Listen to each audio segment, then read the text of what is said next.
Bismillahirrahmanirrahim. Assalamualaikum warahmatullahi wabarakatuh. Salam sejahtera buat kita semua. Perkenalkan, nama saya Hari Cahyono. Saat ini selaku ASN dan juga mahasiswa di program RPL Fakultas Ilmu Hukum Universitas Muhammadiyah Jember. Pada kesempatan kali ini saya akan mempresentasikan artikel yang berjudul Efektivitas Lelang Eksekusi sebagai instrumen penyelesaian kredit bermasalah pada sektor perbankan. Pada perspektif kajian hukum dan praktek. Artikel ini untuk memenuhi tugas ujian akhir semester mata kuliah Hukum Industri Keuangan dengan dosen pengampu Ibu Dr. Aris Yuni Pawestri, SHMH. Latar belakang artikel ini adalah pada sektor perbankan yang merupakan pilar utama perekonomian, tidak terlepas dari risiko kredit bermasalah atau yang disebut dengan non-performing loan, disingkat NPL. Data OJK pada tahun 2024 menunjukkan rasio NPL gross perbankan nasional mencapai 2,44%,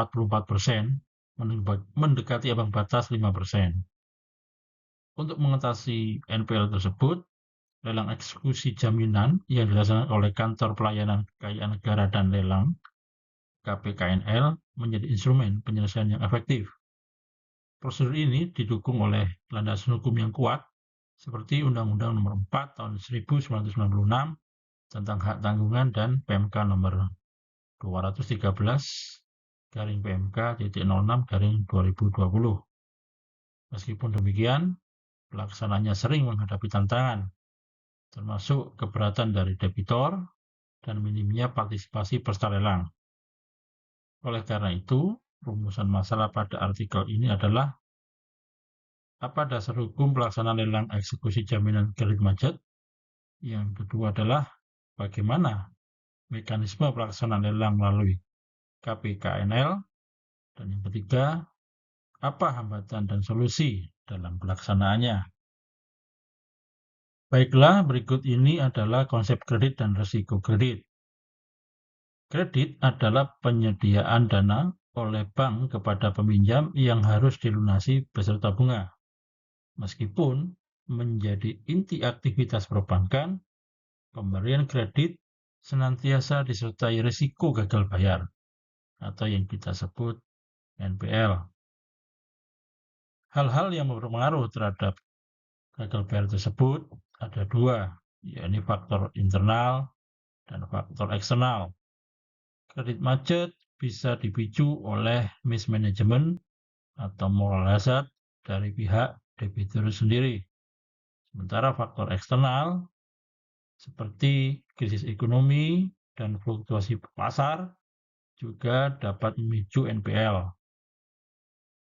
Berikut ini adalah grafik kejadian NPL mulai tahun 2019 sampai 2024 yang dapat kita lihat pada tahun 2024 besar NPL adalah 2,3%. Terdapat 3 teori penyelesaian sengketa kredit. Yang pertama adalah restrukturisasi kredit, kedua adalah eksekusi jaminan, yang ketiga adalah penundaan kewajiban pembayaran utang atau yang disebut PKPU. Restrukturisasi kredit adalah upaya proaktif bank dan debitur untuk mengatasi kesulitan pembayaran yang mencakup beberapa opsi seperti yang pertama, penjadwalan ulang, 2, perubahan persyaratan, 3, penataan kembali fasilitas kredit. Sementara eksekusi jaminan dilaksanakan sebagai opsi terakhir jika restrukturisasi tidak membuahkan hasil. Proses ini melibatkan penjualan aset yang dijaminkan, misalnya properti atau kendaraan, untuk melunasi utang. Penjualan dapat dilakukan melalui yang pertama lelang umum, yang kedua lelang di bawah tangan. Yang terakhir adalah penundaan kewajiban pembayaran utang atau PKPU. PKPU adalah proses hukum yang memberikan kesempatan kepada debitur untuk merestrukturisasi utang di bawah pengawasan pengadilan niaga. Tujuannya adalah menghindari kepailitan dalam jangka waktu tertentu, biasanya 45 hari, dan dapat diperpanjang. Debitur wajib mengajukan rencana perdamaian kepada kreditur. Jika rencana disetujui, utang-utang akan direstrukturisasi. Jika tidak, debitur dapat dinyatakan pailit. Dasar hukum lelang eksekusi antara lain Kitab Undang-Undang Hukum Perdata Pasal 1131 sampai 1132 mengatur bahwa seluruh harta kekayaan debitur menjadi jaminan umum atas utang-utangnya. Kedua, Undang-Undang Nomor 4 Tahun 1996 tentang hak tanggungan, Pasal 6 memberikan hak kepada kreditur untuk menjual objek jaminan melalui lelang umum, dan Pasal 20 menyatakan sertifikat hak tanggungan mempunyai kekuatan eksekutorial yang setara dengan putusan pengadilan berkekuatan hukum tetap. Yang terakhir adalah PMK nomor 213/PMK.06/2020 merinci tata cara pelaksanaan lelang oleh Kantor Pelayanan Kekayaan Negara dan Lelang (KPKNL) meliputi metode konvensional dan elektronik atau e-auction. Baiklah, berikut ini adalah tahapan-tahapan spesifik dalam proses lelang. Yang pertama adalah permohonan lelang, yang kedua pengumuman lelang, yang ketiga adalah pelaksanaan lelang, dan yang terakhir adalah penetapan pemenang dan pembayaran. Pada proses permohonan lelang diajukan secara resmi oleh kreditur atau bank kepada Kantor Pelayanan Kekayaan Negara dan Lelang setempat. Permohonan ini harus dilengkapi dengan dokumen persyaratan yang lengkap seperti sertifikat hak tanggungan, surat kuasa, dan bukti otentik uang prestasi dari pihak debitur. Pada proses pengumuman lelang dilakukan melalai media massa resmi seperti surat kabar harian dan situs web resmi lelang.go.id. Pengumuman ini wajib dilakukan setidaknya 2 kali dalam jangka waktu tertentu sebelum pelaksanaan lelang. Memuat informasi detail objek lelang, nilai limit, waktu, dan tempat pelaksanaan lelang untuk memastikan transparansi. Langkah ketiga adalah pelaksanaan lelang, berlangsung sesuai jadwal yang telah diumumkan, baik secara konvensional ataupun melalui e-auction. Pejabat lelang dari KPKNL akan memimpin proses ini, memastikan seluruh prosedur berjalan sesuai ketentuan hukum, dan menjamin keabsahan serta keadilan bagi semua pihak yang terlibat. Langkah terakhir adalah penetapan pemenang dan pembayaran. Penawar tertinggi dalam lelang akan ditetapkan sebagai pemenang. Pemenang wajib melunasi harga lelang dan biaya lelang dalam jangka waktu maksimal 5 hari kerja setelah tanggal pelaksanaan lelang. Setelah pembayaran lunas, KPKNL akan menerbitkan kutipan risalah lelang atau berita acara lelang sebagai bukti kepemilikan yang sah bagi pembeli. Pada slide berikut ini dijelaskan perbandingan metode penyelesaian kredit macet. Terdapat 3 metode. Yang pertama adalah restrukturisasi kredit, yang kedua penundaan kewajiban pembayaran utang, yang ketiga adalah lelang eksekusi oleh KPKNL. Setiap metode penyelesaian kredit macet menawarkan keunggulan dan menghadapi tantangan unik. Lelang eksekusi yang dilaksanakan melalui KPKNL lebih menonjol berkat kecepatan relatif dalam realisasi aset dan kekuatan hukum yang mengikat, menjadikannya instrumen yang efektif dalam menekan rasio NPL. Namun, efektivitasnya tetap memerlukan partisipasi yang kuat dari peminat lelang dan dapat dihadapkan pada upaya hukum dari debiturnya, seperti gugatan yang berpotensi menghambat prosesnya.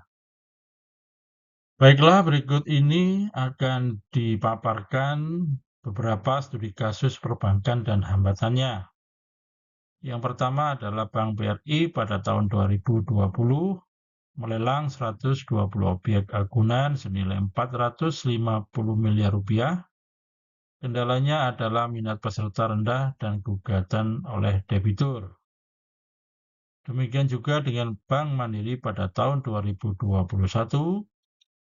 berhasil dengan lelang elektronik e-auction aset properti senilai 600 miliar rupiah. Yang terakhir adalah Bank BNI pada tahun 2023 lelang 200 objek 30% gagal karena harga limit terlalu tinggi. Hambatan secara umum antara lain perlawanan hukum, gugatan perdata, dan PKPU, kurangnya minat peserta lelang, dan proses administratif yang rumit. Solusinya adalah optimalisasi lelang elektronik, penetapan harga limit realistis, penyederhanaan prosedur administratif. Baiklah, kita sampai pada kesimpulan dan saran.